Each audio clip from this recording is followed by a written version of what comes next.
4절까지만 함께 읽습니다. 시작. 나는 참 포도나무요 내 아버지는 농부라. 무릇 내게 붙어 있어 열매를 맺지 아니하는 가지는 아버지께서 그것을 제거해 버리시고, 무릇 열매를 맺는 가지는 더 열매를 맺게 하려 하여 그것을 깨끗하게 하시느니라. 너희는 내가 일러준 말로 이미 깨끗하여졌으니 내 안에 거하라. 나도 너희 안에 거하리라. 가지가 포도나무에 붙어 있지 아니하면 스스로 열매를 맺을 수 없음 같이 너희도 내 안에 있지 아니하면 그러하리라. 아멘. 네, 여기까지만 보도록 하겠습니다. 붙어있기라는 제목으로 오늘 본문 가지고 하나님 말씀 전합니다. 지난주 청년들과 이런저런 이야기를 하면서 나누었던 내용 중 하나가 이 비, 강, 특별히 강에 관한 것이었습니다. 이 비가 오면서 강에 물이 막 불어찬 것들을 우리가 매스컴을 통하여서, 미디어를 통하여서 보게 되었는데요. 이 강이라는 것은 참 생각할 거리가 많은 것 중에 하나죠. 예수님께서는요, 자신을 생수의 강이라고 표현하셨잖아요. 강이 어떤 존재죠? 많은 생명체들이요, 강 주위로 모여들고요, 강 주위에서 자라고 또 거기서 살고 터전을 잡고 정착을 하고 나름의 문화를 만들어 갑니다. 즉, 강을 중심으로 도시가 형성되고 마을이 형성되고 동물들은 군집을 이루는 것처럼, 또 식물들은 그 중심으로 자라게 되는 것처럼 강은 참 생명에 밀접한 연관을 갖고 있어요. 그런 면에서 예수님이 자신을 생수의 강이라고 말씀하신 것은 내 주변으로 와서 너희들이 살고 거기서 자라고 거기서 문화를 이루어라, 이러한 의미를 좀 담고 있죠. 그런 면에서 우리는 참 주님께 가까이 가야 하는 존재예요. 그런데 이번에 비가 많이 오면서 어떤 상황이 발생했죠? 강이 범람하였습니다. 이 대자연의 힘은 정말 막강해서 사람이 함부로 그것을 좌지우지할 수 없고 막을 수도 없고 어떻게 조절할 수도 없더라고요. 그런데 그런 측면에서 우리 예수님, 특별히 우리 하나님은요, 우리가 가까이 해야 하지만 항상 조심해야 하는 그런 존재입니다. 그래서 성경에서 많이 나오는 표현 중에 하나가 하나님을 경외하라. 이 경외하다는 것에는 두려워하라 라는 의미가 있어요. 두렵다고 해서 멀리 도망가는 것이 아니라 두렵지만 가까이 해야 하는 대상. 우리가 강을 중심으로 살아가지만 또 강이 그 범람할 때는 강을 좀 멀리 떨어져서 그것을 우리가 이렇게 두려워하는 마음으로 대해야 하는 것처럼 하나님도 그렇게 대하여야 하죠. 우리가 두려워하면서 동시에 그분께 우리의 참 생명이, 우리의 삶이 달려있음을 고백할 수 있어야 돼요. 그런 면에서 예수님께서는요, 오늘 본문을 통해서 이 두려움, 경외함과 또 가까이함, 이 측면에서 이 가까이 한다는 것을 오늘 포도나무의 비유를 통해 우리에게 알려주시는 거예요. 가까이 하는 것이 얼마나 중요한지, 가까이 하는 것이 우리에게 얼마나 필요한 것인지를 예수님께서는 가르쳐 주고 계시죠. 소망하기는 이 개인 간의 거리는 멀어져야 하고, 다른 사람들과의 거리는 멀어지고, 우리 주변에 있는 어떠한 물건들도 가급적이면 좀 거리를 두고 살아가는 이 때에 우리가 유일하게 늘 가까이 여겨야 할 대상으로 우리 주님을 떠올리는 것이 얼마나 중요한 것인지를 오늘 본문을 통해서 세 가지로 나눌 때 그것으로 은혜 받고 우리의 신앙의 기틀을 더 잘 다지는 우리 모든 성도님들이 되시기를 주님의 이름으로 축복합니다. 세 가지 내용을 살펴보는데요. 첫 번째로는요, 우리는 주님께 붙어 있음으로 열매 맺을 수 있음을 기억해야 됩니다. 우리가 예수님께 붙어 있을 때 주님은 우리를 열매 맺는 가지로 사용하시죠. 오늘 본문 5절 말씀의 앞부분을 함께 읽어보겠습니다. 나는 포도나무요 너희는 가지라. 그가 내 안에 내가 그 안에 거하면 사람이 열매를 많이 맺나니. 그가 내 안에 내가 그 안에, 여기서 말하는 그가 누구죠? 우리가 그냥 그가 예수님이 내 안에 내가 예수님 안에 이렇게 생각하지만 그가 내 안에 여기서 말하는 나는 예수님이에요. 그래서 그가 내 안에 하면은 너가 나 예수님 안에 그리고 예수님이 너의 안에 이렇게 말하는 거죠. 우리가 이 부분은 잠깐 문법적으로 보고 잠깐 넘어가는데요. 우리가 예수님께 가까이 가면 붙어 있으면 예수님은 열매를 많이 맺는다 말합니다. 예수님은 이 비유를 통하여서 하나님이 농부이시고 자신은 포도나무이시고 우리는 그 가지다라고 가르쳐 주세요. 그러면서 이 가지가 열매를 잘 맺는 방법을 이야기하면서 우리가 읽은 본문에서는 이 가지치기에 관한 이야기를 좀 합니다. 어떤 가지를 잘라내고 어떤 가지를 열매 맺게 한다. 제가 가지치기를 좀 재능이 없음을 일찍 깨달았어요. 항상 가지치기를 해야 될 것 같아서 가지를 치면 그 나무는 어김없이 죽더라고요. 마음의 죄책감을 가지고 가지를 치지 말아야겠다. 그래서 얼마 전에 교회에서 가지치기를 할 때도 이 밑에 화분이 있잖아요. 제가 하고 싶었지만 저는 막 다 잘라내고 싶었지만 저는 안 하고 권사님한테 가지를 좀 잘라주세요. 여기도 잘라야 될 것 같아요. 왜냐하면 제가 하면은 항상 나무가 죽어요. 가지치기 정말 어렵더라고요. 잘 해야 되는데 잘못 자르면 나무가 죽고 또 덜 잘라도 나무가 에너지를 다 뺏겨버리기 때문에 제대로 못 자라게 되죠. 그런 면에서 오늘 성경에서 가지치기를 하는 분은 누구로 나오고 있죠? 하나님으로 나옵니다. 하나님이 하시는 가지치기는요, 과연 실수가 있습니까? 없습니까? 결코 있을 수 없습니다.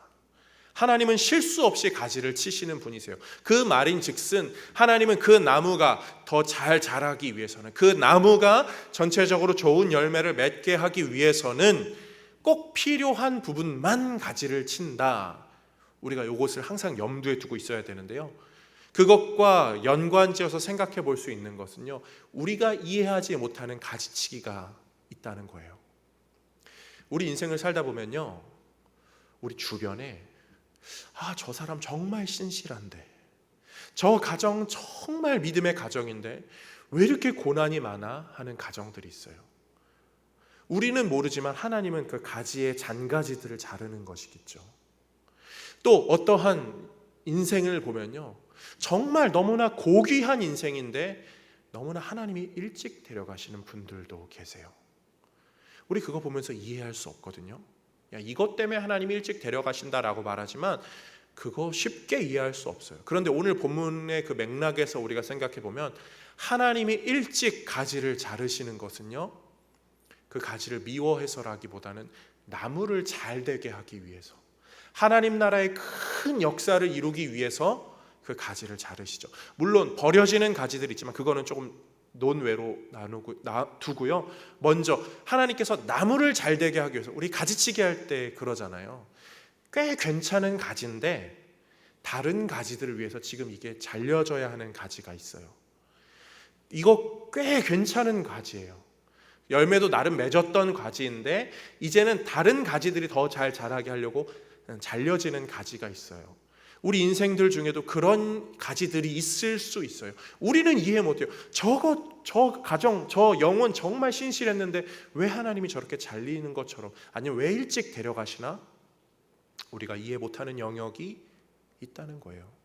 근데 제가 이걸 보면서 생각하는 것은, 혹시 너무나 존귀한 가지인데 하나님 나라를 위해서, 그 나무를 위해서, 정말 그 먼 미래의 풍성한 열매를 위해서 지금 굉장히 괜찮은 가지인데 잘려지는 가지들은 우리 보통 어떻게 하죠? 전문가에게 맡겨서 더 좋은 작품으로 재탄생되죠. 우리가 이해 못하는 영혼들, 그 하나님 품으로 먼저 가신 분들 중에는 그런 분들도 있을 거예요.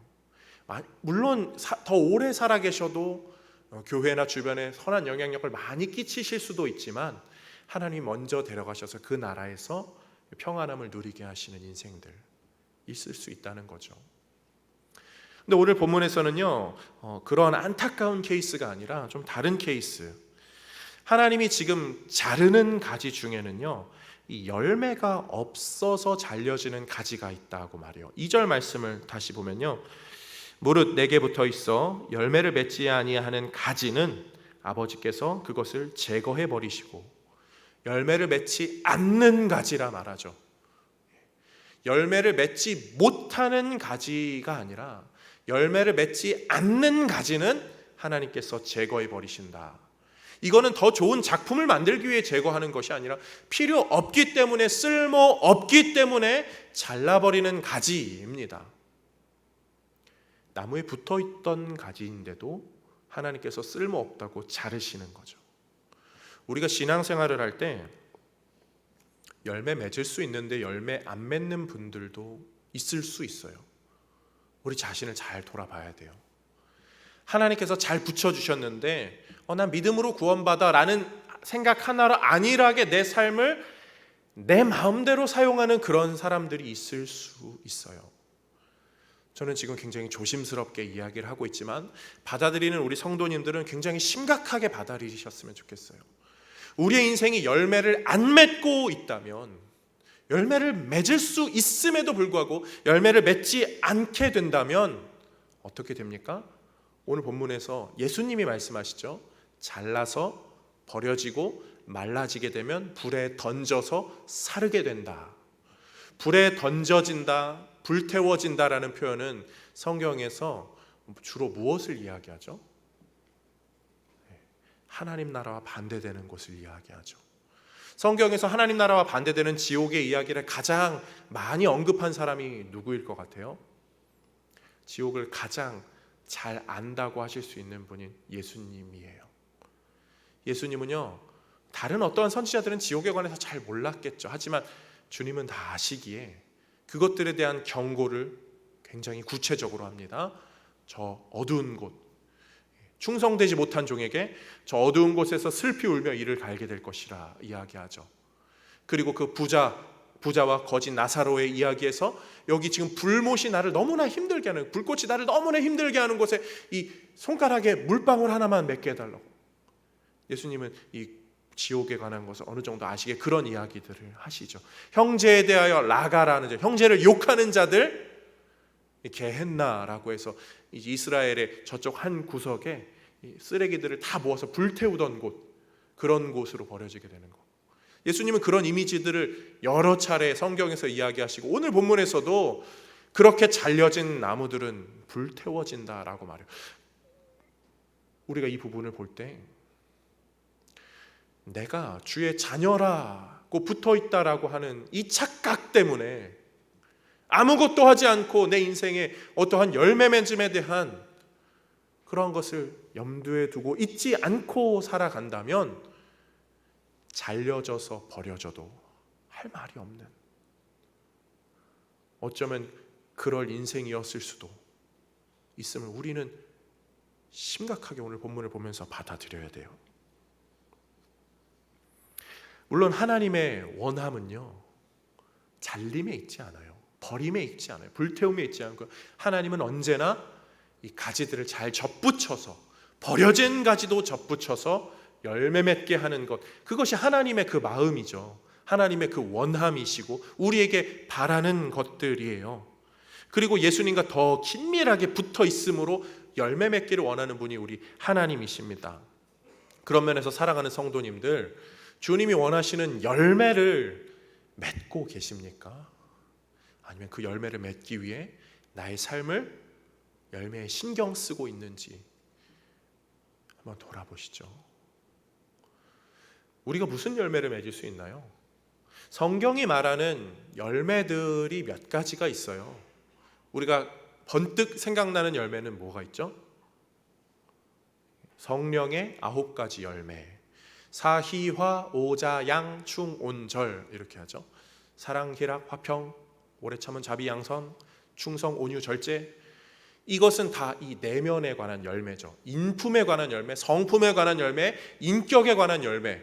신앙인이라면 주님께 붙어 있음으로 말씀을 보면서 그 인품에 관한 성장이 있어야 돼요. 그런 열매를 늘 신경 쓰고 살아야 돼요. 막 좋은 열매를 제가 지금 말하는 거예요. 완전히 사랑의 극, 완전히 희락의 극, 이것을 말하는 것이 아니라 그러한 성품의 열매를 내가 맺고자 애씀이 있어야 한다는 거예요. 그리고 또 하나의 성경이 말하는 열매는요, 자녀의 태의 열매죠.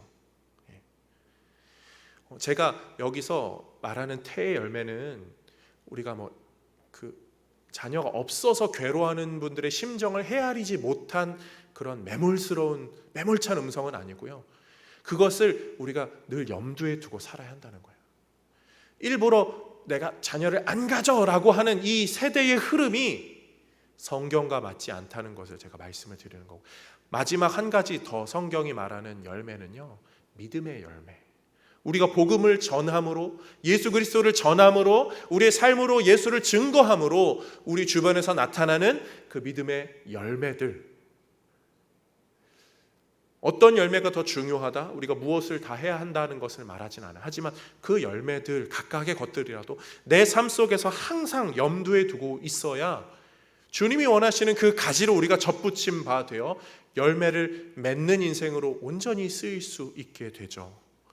소망하기는 내가 원하는 영역에서, 내가 할 수 있는 범위에서, 나에게 하나님이 주시는 능력 안에서 주님이 원하시는 그러한 열매들을 조금씩 맺어가는 우리 모든 성도님들이 되시기를 주님의 이름으로 축복합니다.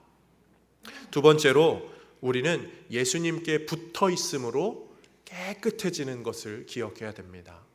주님께 붙어 있을 때 우리는 더 깨끗해지는 존재가 돼요. 오늘 본문 15장 2절 말씀의 뒷부분을 보면 이렇게 말합니다. 무릇 열매를 맺는 가지는 더 열매를 맺게 하려 하여 그것을 깨끗하게 하시느니라. 아멘. 붙어 있는 가지는 열매를 맺게 되는데, 주님께서 주시는 힘을 공급받아 열매를 맺게 되는데, 그 열매를 맺은 가지는 더 열매를 맺게 하려고 깨끗하게 하신다, 분명히 이야기합니다. 우리는 사실 금방 더러워지는 존재예요. 그래서 늘 깨끗해져야 하는 존재예요. 늘 깨끗해지기 위하여 관리받아야 하는 그런 존재입니다. 그러면서 사랑하는 성도님들, 우리가 어떻게 깨끗하여질 수 있죠? 성경이 말하는 깨끗하여지는 것은 크게 한 두 가지 정도 이야기하고 있는데요. 우리가 잘 아는 것이 요한일서 1장 9절 말씀입니다.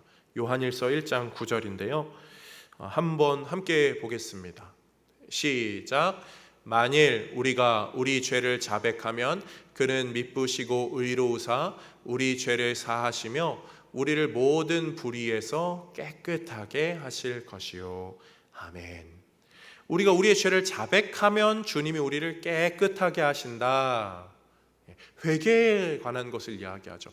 잘못된 것을 우리가 인지하면, 하나님 제가 열매가 없어요 인지하면 그것을 주님께 회개함으로 나아가면 주님께서 우리를 깨끗게 하십니다. 깨끗게 하시는 것, 왜 깨끗게 하신다고요? 더 열매를 맺게 하기 위해서. 그런데 성경이 오늘 본문이 말하는 또 다른 깨끗함의 방법이 하나 나오는데요. 3절 말씀 함께 보도록 하겠습니다. 시작. 너희는 내가 일러준 말로 이미 깨끗하여졌으니. 아멘. 내가 일러준 말로 이미 깨끗하여졌다. 저는 이 부분이 얼마나 은혜가 되는지 모르겠어요. 말로 깨끗하여진다. 성경의 다른 부분을 한번 보겠습니다. 에베소서 5장 26절 말씀 봅니다. 이는 곧 물로 씻어 말씀으로 깨끗하게 하사. 하나님께서 말씀으로 우리를 깨끗하게 한대요. 말로 우리를 깨끗하게 한대요. 이게 왜 우리에게 은혜가 되죠? 구약에서는요, 깨끗해지기 위해서 이 회개, 이 말씀 말고 다른 방법으로 깨끗함을 얻어갔죠. 어떻게 했죠? 일정 기간을요, 그냥 정결하게 아무것도 안 하고 보내고요. 그리고 소나 양을 가지고 제사장 앞으로 와서 제사를 드림으로 이 정결함을 이제 인정받고 또 그런 삶을 살아갔죠. 그런데 그러한 것이 다 사라지게 되었어요. 예수님으로 말미암아 말씀으로 깨끗해진대요. 우리가 만약에 예수님이 계시지 않았더라면 어떻게 됐어요? 주일날 예배 드리고 만약에 수요일쯤에 마음으로도 죄를 짓잖아요. 그러면요, 그 다음 주일에 교회 못 와요. 6일 동안 정결해져야 되면은, 그럼 주일날 예배 못 드리고 집에서 가만히 있는데 어떻게 우리가 6일 동안 또 죄를 안 짓습니까? 설사 그런 게 지나갔다고 하더라도 교회 올 때 이 소나 양을 다 끌고 와야 돼요. 아니면 거대한 그런 예물이나 헌물 이런 것들을 제사에 이걸로 가지고 와야지만 그것이 가능했다는 거죠. 그런데 그러한 것이 지금은 필요 없어요. 지금은 그냥 주 앞에 나와 회개하면 되고 주의 말씀을 붙잡으면 그 말씀이 우리를 정결하게 합니다. 그 정결해지는 말씀으로 우리가 그 믿음을 갖게 되죠. 그래서 사도행전 15장 9절은 이렇게 말합니다. 시작. 믿음으로 그들의 마음을 깨끗이 하사 그들이나 우리나 차별하지 아니하셨느니라. 아멘. 믿음으로 우리를 깨끗게 하시죠. 말씀이 주시는 은혜가 우리를 깨끗게 한다는 거예요. 그런 면에서 주님이 우리에게 주신 이 말씀을 우리는 더 가까이 해야 할 의무가 있어요. 물론 신앙생활은 뭔가를 열심히 한다고 뭐가 더 잘 되고 뭔가를 막 애씀으로 해도 막 더 잘 되고 이런 것을 말하는 건 아니죠. 하지만 우리의 신앙의 자세에는요, 말씀에 대한 애씀이 있어야 하죠. 그래서 골로새서에서는요, 위의 것을 찾으라, 위의 것을 찾으라. 내가 이 신앙인으로서의 자세를 찾는 자세. 우리 잃어버렸을 때 없으면 말지 그냥 그렇게 쉽게 포기하지 않아요. 귀한 것일수록 더 열심히 찾습니다. 서랍을 다 뒤집어 엎기도 하고요. 때로는 장롱 있는 걸 다 꺼내서 막 찾아보기도 하죠. 가구를 침대 다 들춰보기도 하고요. 그런 애씀이 찾음이 우리 신앙생활 가운데 있어야 함을 말해요. 성경 말씀이 우리에게 주어졌어요. 이것은 우리를 깨끗게 하는 것이고 그 깨끗게 함은 곧 열매로 이어진다는 것인데 우리는 그 말씀 자체를 가까이 하지 않고 있음이 우리 신앙의 불편한 자세일 수 있다는 거죠. 그런 면에서 참 우리가 오늘 본문을 잘 마음에 새길 수 있기를 원합니다. 하나님이 우리를 깨끗게 하기를 원하셔서 예수 그리스도의 이 복음의 말씀을 우리에게 주셨어요. 인생이 열매 맺는 비결을 이 말씀으로 주신 것이죠. 내 인생이 하나님이 원하시는 그런 열매들로 채우기 위해서는 이 말씀밖에 없음을 우리는 믿고 신뢰하며 나아가야 합니다. 이게 얼마나 좋은지 모르겠어요. 내 성품을 개발하고 싶다고? 내 인생의 믿음의 자녀들 아니면 그런 복된 인생들을 그런 것들을 믿음의 열매들을 맺고 싶다고? 뭘 해야 되지? 말씀을 붙잡으면 하나님께서 그 가운데 역사하신다는 거죠.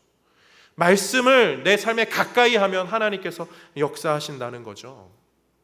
우리가 할 것은요, 내가 할 수 있는 애씀이에요. 그런 면에서 골로새서 2장 19절 후반절은요 이렇게 말합니다. 온 몸이 머리로 말미암아 마디와 힘줄로 공급함을 받고 연합하여 하나님이 자라게 하심으로 자라느니라. 머리에서 주시는 이 공급함을 받아서 우리의 몸이 자라게 된다라고 말해요. 성도님들 정기적으로 손톱을 자르시죠. 손톱을 안 자르시는 분은 없으니까. 손톱을 평소에 살면서 한 하루에 24시간 중에 한 3초 정도 손톱아 자라라 이렇게 명령하는 분 계십니까? 아무도 없어요. 그런 게 없음에도 손톱은요 알아서 자신이 자라야 할 분량대로 자랍니다. 혹시 이렇게 모기 같은 데 물리시거나 그러면은 이런 데는 보이니까 그렇지만 보이지 않는 곳에 모기를 물리는 분들 한 24시간 중에 한 3초 정도 모기 물린 그 어깨 쪽지에 그 부분이야 피부야 빨리 아물어라 붓기야 가라앉아라 이렇게 신경 쓰는 분 아무도 없어요. 그렇지만 우리의 이 부분은요 자기가 알아서 자신의 역할을 피부는 자기가 알아서 피부가 낫게 되고 접게 되는 그것을 해나가죠. 성도의 자세가 그런 것이죠. 하나님께서 모든 것을 머리를 통해 공급해 주시는 은혜가 우리에게 있을 때 그냥 공급해 준다 하고 알아서 그냥 인생을 놓고 사는 것이 아니라 내가 할 수 있는 영역에서는 자라게 하고 붙고 낫게 하는 그런 애씀이 있어야 한다는 거죠. 그게 뭐죠? 다른 어떤 것이 아니라 말씀을 붙잡는 부분으로 성경이 이야기해 주고 있어요. 주님이 또 그것을 우리를 깨끗게 해주신대요. 우리가 여기까지 들었으면요 그래 깨끗해지고 이게서 내가 뭔가 열심히 해야지 이런 생각을 가질 수 있어요. 그런데 여기서 만나는 하나의 문제가 있습니다.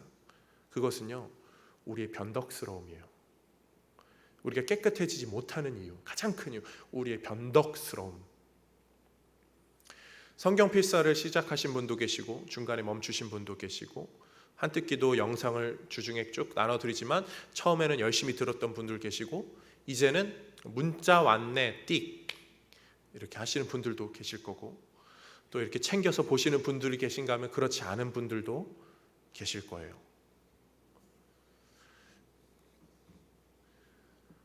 우리는 그렇게 변덕스럽거든요. 우리는 한결같지 못해요. 제가 이것을 가지고 목사인 저 자신도 한결같지 못함에 대해 항상 마음이 좀 무겁거든요. 그런데 제 옆에 정말 한결같은 존재가 있더라고요.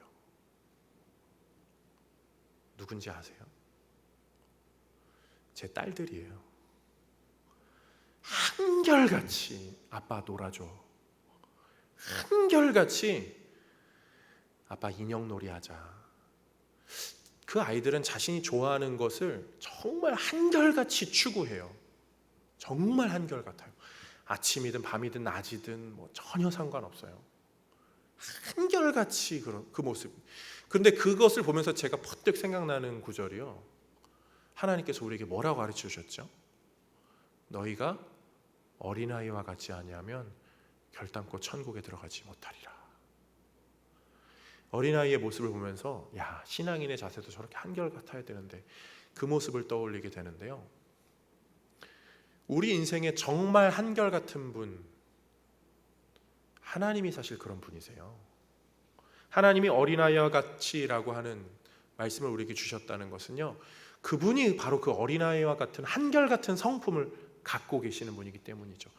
하나님은 어떠한 한결같음을 갖고 계시죠? 끊임없이 우리를 깨끗게 하세요. 끊임없이 우리를 부르세요. 아무개야, 아무개야 그러지 말아야지. 아무개야 나한테 돌아와야지. 아무개야 이거 해야지. 아무개야 주의 말씀을 붙잡아야지. 아무개야 끊임없이 우리를 깨우십니다. 하나님은 그런 한결같음으로 우리를 부르세요. 우리는 참 변덕스러운데 하나님은 우리를 너무나 계속 부르시는 분이신 거예요.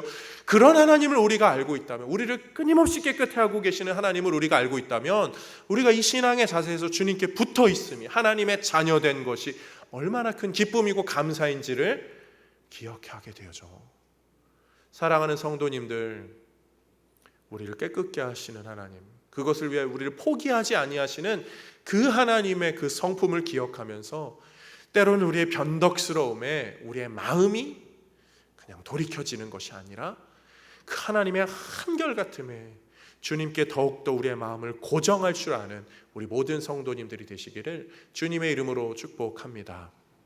마지막 세 번째로요, 우리는 주님과 붙어 있음으로 그 붙어 있음을 더 잘 알게 됩니다.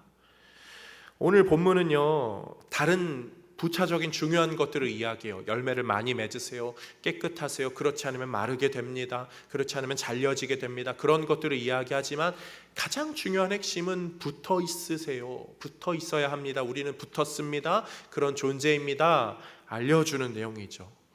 오늘 본문은 요한복음 15장이에요.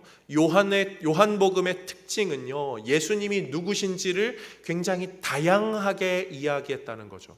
우리가 흔히 알고 있는 예수님은 말씀이고 빛이고 길이고 진리고 생명이고 양의 문이고 선한 목자이고 포도나무이고 이런 내용들은 다 요한복음에 나와요. 요한은 예수님이 누구신지를 너무나 잘 가르쳐주고 싶었던 사람이에요. 그 내용들을 그래서 꼼꼼하게 기록합니다. 왜 예수님이 그런데 오늘 본문에서 자신을 포도나무라고 이야기하실까요? 구약의 이사야 선지자가요, 이사야 5장에 보면요, 그런 이야기를 해요. 내가 극상의 포도나무를 심었는데 그 극상의 포도나무가 극상의 열매를 맺지 않고 들포도, 하찮은 포도 열매를 맺게 되었다, 이 이야기를 합니다. 여기서 말하는 포도나무는 누구냐면요, 이스라엘이에요. 하나님께서 이스라엘을 선택하셔서 그 아브라함의 자손으로 하여금 좋은 열매를 맺도록 여러 가지를 다 공급해 주셨는데 그 이스라엘이 좋은 열매를 맺지 않고 자기 스스로 율법에 취해서 잘못된 신앙의 길로 가자 하나님께서는 그 나무들을 다 다 뒤로 한 채로 예수 그리스도가 이 땅 가운데 오셔서 그분이 포도나무로 심겨지게 하셨죠. 그리고 거기에 접붙인 바 된 가지들은 다 살게 하시는 것, 그것이 하나님이 오늘 예수님을 포도나무라 말하게 하시고 이 땅 가운데 보내신 이유입니다. 오늘 본문에서 이 포도원의 주인은 하나님이세요. 그런데 주인의 아들은요, 어떤 존재죠? 주인의 아들 또한 사실 포도원의 주인이에요. 그런데 이 포도원에 포도나무들이 잘 안 자라고 있다고, 이 무슨 뭐 거름을 주고 퇴비를 주고 뭐 이렇게 저렇게 가지치기를 잘 할 수 있어요. 그런데 정말 답이 없는 포도나무들을 살려야겠다는 주인의 의지가 있어서 뭐 자신의 피를 이렇게 흘려서 포도나무에게 이렇게 주면은 잘 된다, 그 정도까지는 할 수 있을지 몰라도 주인의 아들을 포도나무로 바꿔서 거기에 심어버리는 주인은 아무도 없죠. 그런데 오늘 예수님이 자신을 포도나무라 하신 것, 예수님이 이 땅에 어떻게 오셨죠? 인간의 몸으로 오셨죠. 주인의 아들이 사람이 포도나무가 되는 건 말도 안 되고 있을 수도 없는 일이고, 그런 방법이 있다 하더라도 주인은 그런 방법을 결코 선택하지 말아야 함에도 불구하고 포도나무를 살릴 수 있는 방법이 그것밖에 없고, 다른 가지들은 이미 뿌리조차 다 썩어져 버렸기 때문에 잘려진 가지들을 자신의 그 몸의 상처에서 접붙이는 방법 외에는 없다라고 해서 자신의 아들을 포도나무로 바꿔서 농장에 심는 일, 그것이 하나님이 하신 일이고, 예수님은 그것을 그대로 순종하셔서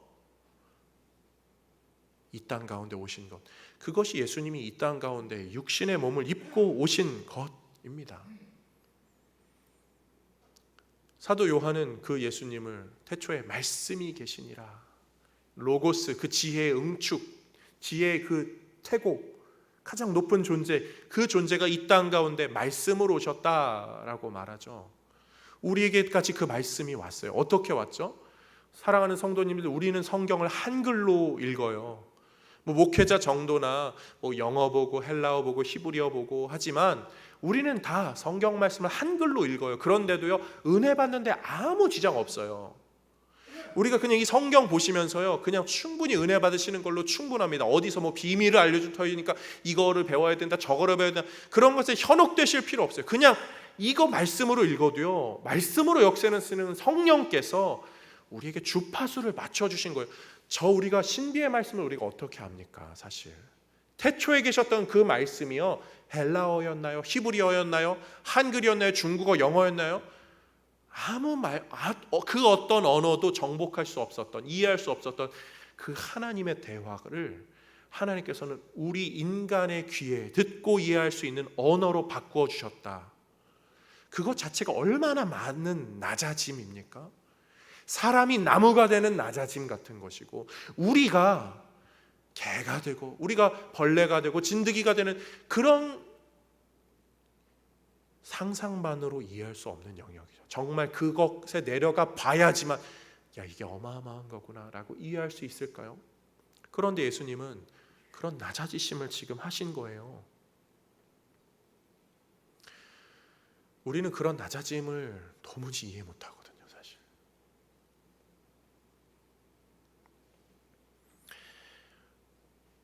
예전에 그 사랑의 교회 이렇게 한 분하고 이야기를 한 적이 있었어요. 그분이 초창기 사랑의 교회 멤버셨는데 그때 굉장히 힘들었던 부분 중에 하나가, 야, 우리 교회 와 라고 하는데, 왜? 너 어디, 친구들한테 이런저런 이야기를 하다가 나 오늘 어디 가야 돼, 저 교회 가야 돼. 왜? 다락방 모임 있어 라고 했다는 거예요. 이 다락방 모임, 우리 구역 예배를 거기는 다락방이라고 지칭하거든요. 근데 그 당시에, 지금으로부터 한 20-30년 전이잖아요. 그 당시에 다락방 모임은요, 다락방이라고 하면은 그 한 이단 단체가 사용하던 단어와 연관이 되어 있어가지고 사람들이 야, 거기 이단 아니야? 이렇게 생각했다는 거예요. 여기 이단 아니야, 우리 목사님 총신 그쪽 라인이야, 뭐 아무리 설명해줘도 안 믿는다는 거예요. 이단 같아, 너 조심해, 너 왜 이렇게 열심히 해? 그러면서, 그럼 그 친구가 하는 말이야, 와서 들어봐. 이단들도 똑같거든요. 결국 와서 들어봐 막 이렇게 하잖아요. 그 친구가 답답하다는 거예요. 나 이단 취급받는 게 너무 답답하다고. 사랑하는 성도님들, 그런 비슷한 경험 우리 요즘 종종 하고 있거든요. S단체로 말미암아 코로나가 굉장히 확장되고 확산됐죠. 세상 사람들은 기독교, 개독교라고 이야기하고요. 그냥 뭐 이단이나 너네나 똑같이 이런 얘기 서슴없이 하고요. 혹시 가정에 믿지 않는 가족들, 친척들 가운데는요, 요즘 같은 때 교회 나간다고 그러면 무슨 이단이야 뭐 그러면서 우리를 핍박할 수도 있어요. 말로 핍박할 수 있어요. 마음이 어떻죠? 이단 취급만 받아도 우린 굉장히 불만이 막 차오릅니다. 이단 취급으로 오해만 받아도 우리는 마음이 막 무너져요. 화가 막 이루 말할 수 없습니다. 그런데 예수님은요, 그런 취급이 아니라 정말 그런 존재가 되셨죠. 그것을 신학적인 용어로요, 예수 그리스도의 비하라고 이야기해요. 그분의 낮아지심, 얼마나 많이 낮아지셨는지 우리는 상상할 수조차 없어요. 그런데 왜 낮아지셨다고요? 왜 나무가 되셨죠? 그냥 자유롭게 돌아다니면서 사실 수 있는 분이 왜 움직이지도 못하는 그 나무가 되어서 이 땅 가운데 내려오셔서 그 모든 핍박을 받고 자신의 몸에 모든 생채기가 나고 피를 흘려서 우리를 왜 구원하게 하셨죠?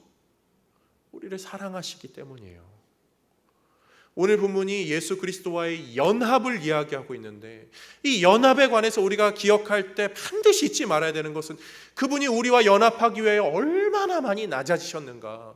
성경은 우리로 하여금 너가 금나무가 되라, 은나무가 되라, 그렇게 높이 올라가라, 아니면 수천 년을 묵어야 된다, 뭐 이런 것을 이야기하지 않죠.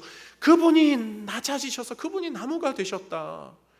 그래서 우리는 접붙이게 됐다. 그것이 예수 그리스도의 비하, 그와의 연합.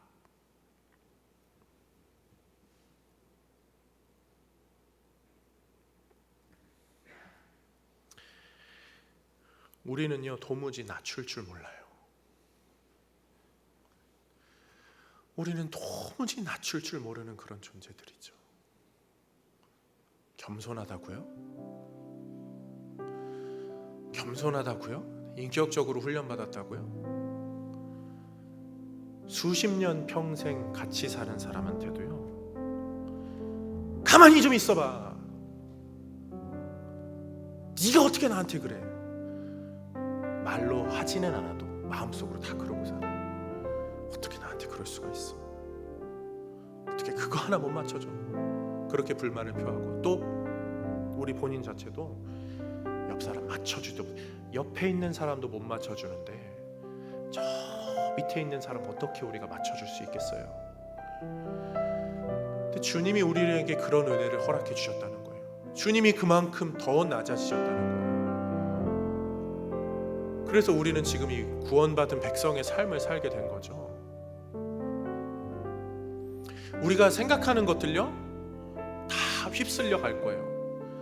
홍수나 재해, 수해가 한번 나자 다 휩쓸려, 집도 차도 다 휩쓸려 가듯이 우리가 잡고 있는 것들, 건강, 재력, 능력, 무슨 우리가 뭐 성품, 배움, 학력 다 휩쓸려 가요. 아무것도 든든하지 않아요. 근데 유일하게 휩쓸려 내려가지 않는 예수 그리스도의 그 반석이 하늘에서 내려왔어요. 그래서 자리를 다 안정적으로 잡아주셔서 우리가 그 위에 있으므로 밑에 것은 다 쓸려 내려가지만 우리는 거기에 꽉 붙잡힘으로 넘어지지 않게 되었죠. 그것이 주님의 은혜죠. 지금은요, 태풍이 심하게 불어서 가지가 휘어졌고요, 나뭇잎은 다 떨어졌고 열매들도 다 어딘가로 사라져 버렸습니다. 앙상한 가지만 남은 때요. 그래도 우리에게 붙어져 있는 이 원가지, 예수님이 계시다면, 우리가 여기에 잘 붙어만 있는다면 금방 또 가을은 찾아옵니다. 여름이 지나가고 있어요. 성도님들, 우리 시련의 때는 아직 기미가 보이지 않지만 분명히 다시 싹이 나고 열매가 맺을 그때는 우리에게 오겠죠. 이것을 가능케 하시는 이유는 우리 주님이 계시기 때문임을, 우리에게 내려오신 그분이 계시기 때문임을 늘 기억하면서 주님께 더욱더 붙어있기를 소망하며 살아가는 우리 모든 성도님들이 되시기를 주님의 이름으로 축복합니다. 우리 찬양 한 장 하면서 우리의 삶을 또 주님께 드립니다. 나의 피난처 예수 의지해요. 나의 피난처 예수 의지해요. 나의 피난처 예수 의지해요. 나의 가는 길에 거센 바람 몰아쳐와도 나의 피난처 예수 의지해요. 다시 한번 나의 피난처 예수 의지해요. 나의 피난처 예수 의지해요. 나의 가는 길에 거센 바람 몰아쳐와도 나의 피난처 예수 의지해요. 아바 아버지 나를 사랑하시니 나의 모든 것 주께 드려요.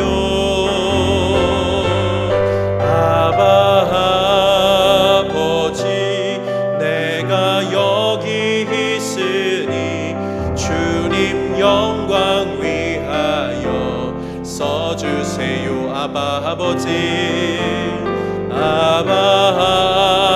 아버지 나를 사랑하시니 나의 모든 것 주께 드려요.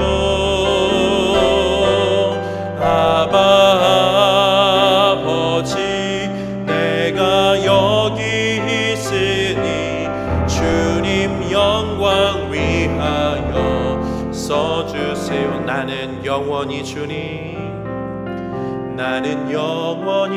주님 사랑해요.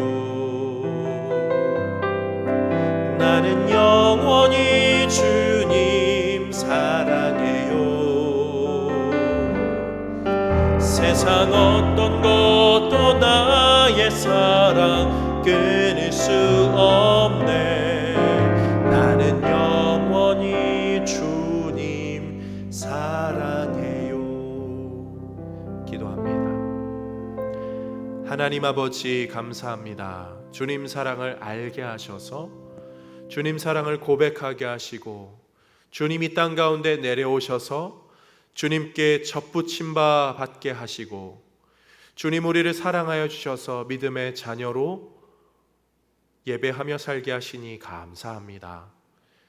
우리의 부족함을 고백하며 그런 우리를 사랑하신 하나님의 사랑에 감사하며 감격하며 더욱 주님 닮은 모습으로 살기를 애쓰며 머리 숙입니다. 한 사람 한 사람 주님 안수하여 주옵시고 사랑으로 끌어주시고 강력하게 붙잡아 주시고 은혜로 옷 입혀주시며 주의 능력으로 우리를 굳건하게 세우는 주의 역사 모든 인생 가운데 허락하여 주옵소서. 존귀한 주께 우리의 가진 예물을 정성스럽게 올려드립니다. 하나님 11조 예물로 나아가는 성도들 아버지 하나님 인생에 부족함이 없는 인생 되게 하여 주시고 한 달을 살 때에 부족함이 아니라 넉넉함으로 풍성함으로 넘치는 은혜의 역사로 더하여 주는 인도함이 가득하게 하여 주옵소서. 감사의 예물로 나아가는 믿음의 백성들을 하나님 사랑하여 주시고 하나님 모든 환경의 주관자 조성자가 되신 우리 하나님께서 우리 믿음의 성도들의 인생에 더욱더 많은 감사의 열매가 풍성하게 열리게 하여 주옵소서. 선교의 예물로 나아가는 귀한 자녀들을 기억하여 주시고 하나님 나라의 열매를 맺기 위하여 나아가오니 그들의 인생이 더욱더 큰 열매로 쓰임받는 인생들 되게 하여 주옵소서. 일천번제와 각양의 예물로 나아가는 자들이 있습니다. 사랑하여 주시고 붙잡아 주옵시며 하나님 믿음의 고백, 마음의 중심을 보는 하나님께서 아버지 환경 가운데서도 시험에 드는 일 전혀 없게 하시고 주변의 사람들을 통하여 늘 은혜 받는 인생들로 하나님 세워 주옵소서. 꽃꽂이 예물로 나아가는 가정을 하나님 기억하여 주시고 하나님 은혜로서 늘 옷 입는 그런 향기 나는 가정 되게 하여 주옵소서. 헌신하고 섬기는 가정 하나님 기억하여 주셔서 믿음으로 세워지게 하시고 꽃 피우는 가정 되게 하시고 하나님께서 심으신 가정이니 하나님께서 자라게 하고 열매 맺는 은혜의 역사 있게 하여 주옵소서. 하나님 한 주간에 우리의 모든 삶을 하나님께 내어 맡깁니다. 비가 오든 바람이 불든 창수가 나든 하나님 우리는 두려워하지 않게 하시고 하나님께서 우리를 온전히 이끄시는 것을 믿고 신뢰하며 그저 은혜에 감사함의 삶을 살아가는 우리 모두 되게 하여 주옵소서. 코로나 문제 속히 사라지게 하여 주옵시고 사람들의 인식 변화되게 하여 주옵시며 예수 그리스도를 향한 뜨거운 열망이 전 세대 가운데 가득하게 부어지도록 주여 역사하여 주옵소서. 지금은 우리의 구주 예수 그리스도의 은혜와 하나님 아버지의 크신 사랑과 성령의 교통하심이 우리 모두에게 함께 있을지어다. 아멘.